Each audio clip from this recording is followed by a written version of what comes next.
Hello, Susan Young here. In this video, I will be covering saving for retirement if you're 50 years or older.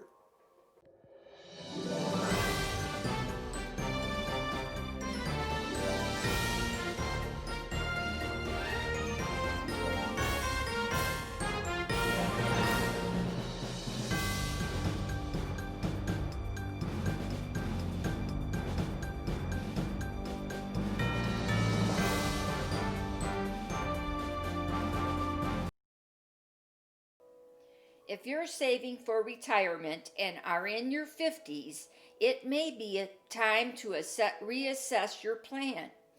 Once you hit your 50s, retirement is no longer something happening far off in the future. Whether you have been a super saver your entire career or are just starting to think about retirement, it's time to take a serious look at what you expect your golden years to look like. For those in their 50s, it is the most important time to really figure out where they are, reassess their goals long term, and really focus on planning. That means crunching the numbers and really thinking about when you want to retire and how you are going to get there. While it may be easy to get distracted by other financial obligations, like helping your kids pay for college or a young adult child moving back home due to the coronavirus pandemic, remember to put your mask on first. You have to take care of yourself because no matter how brilliant your children are, they really aren't going to want to support you later in life.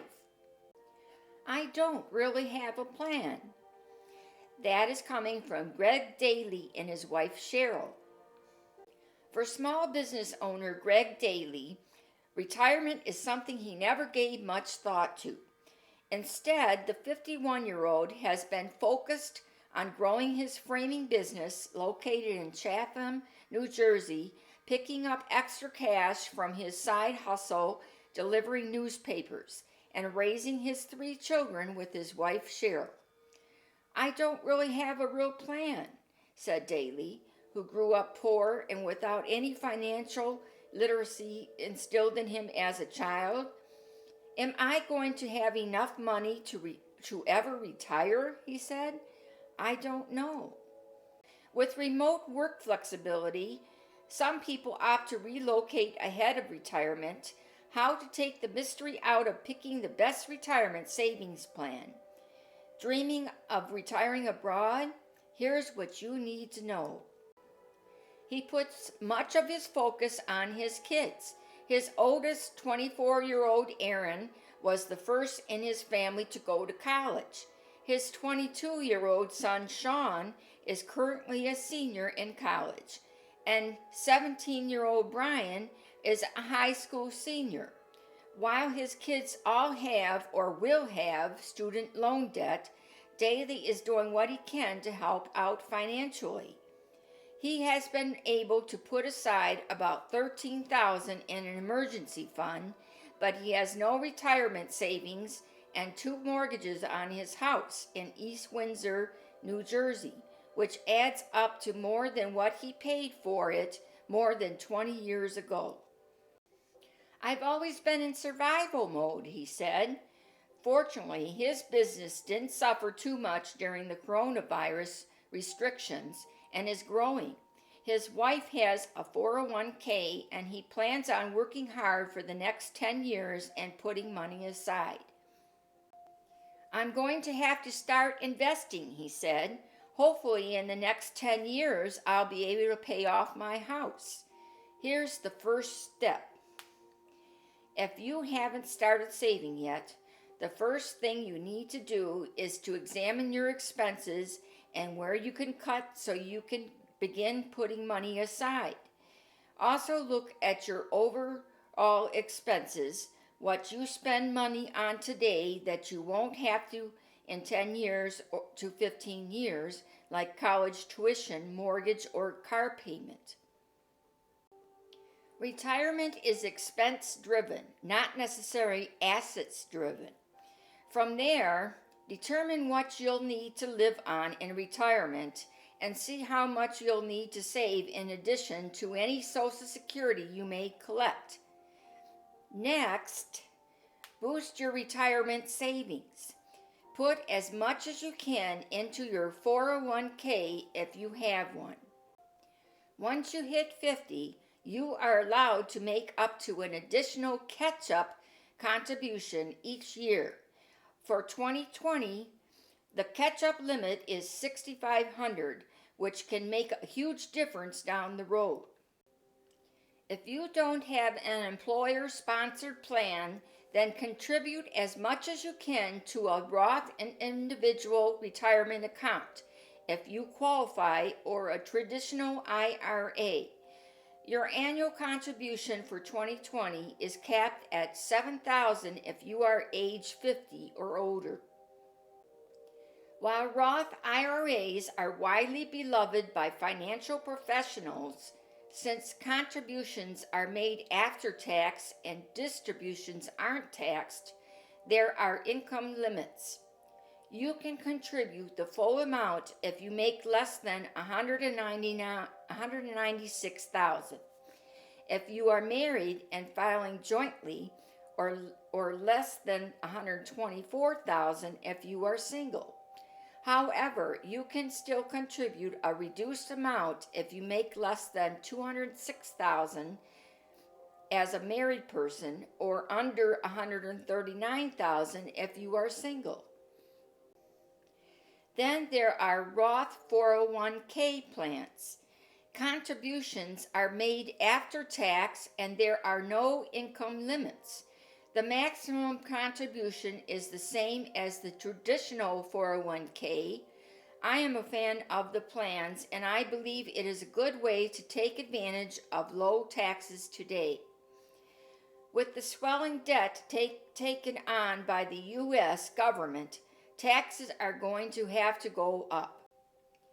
In other words, pay now at a lower rate than later at a potentially higher rate.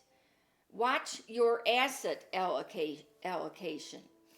You'll have to make sure your retirement portfolio keeps pace with inflation. These days, that means staying middle of the road in a moderate risk portfolio. I wouldn't start getting more conservative. The old 60 to 40 still works. The standard 60-40 portfolio means 60% is invested in equities and 40% is fixed income. Make sure you really understand where you are relative to where you want to be when you get ready to retire. I agree at this point, 10 years to 15 years from retirement, you want a majority of your assets in equities, and even 5 years to 7 years away, you should keep 60 to 70% in stocks, since there is a lot of risk in the bond market these days. If you have a 401k, I suggest sticking with a target date fund, which automatically rebalance as you get closer to retirement. Next, have non-retirement savings accounts. What you have in your 401k or IRA likely won't be enough to retire on, even if you are maxing out your contributions. The 401k doesn't provide the kind of dollars that a person is used to. Therefore, having money aside of your retirement accounts is important as well. Otherwise, what happens is, when people retire, they have to be very creative at reducing expenses. First, have an emergency fund.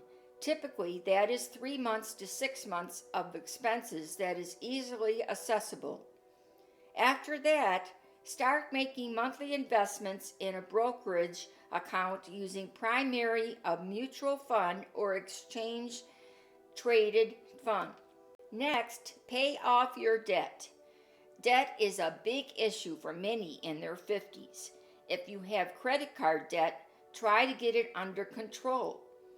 Also, take a look at any car debt you have, like a lease, which is and ongoing cost. While many aim to pay off their house by retirement, I wouldn't focus on as much as paying off your mortgage. In the end, making sure you are ready for retirement means continually updating your plan. Make sure you really understand where you are relative to where you want to be when you get ready to retirement. For more advice, go to YouTube channel Zero Debt Coach. Brad Long can direct you with your finances. Brad and I will be working together to help you to be successful. When you go to his channel, tell him Stop Big Spending or Susan Young sent you there. Question of the day. Have you been saving for your retirement? Are you 50 years or older? Feel free to share below. How are you doing with this video so far? If you like this video, hit the like button below. Check out my website at www.stopbigspending.com. Leave me your email address at the Contact Us page on the website, and I will inform you on our next videos coming up. See you next week here on YouTube, and see you in social media. You have a great week.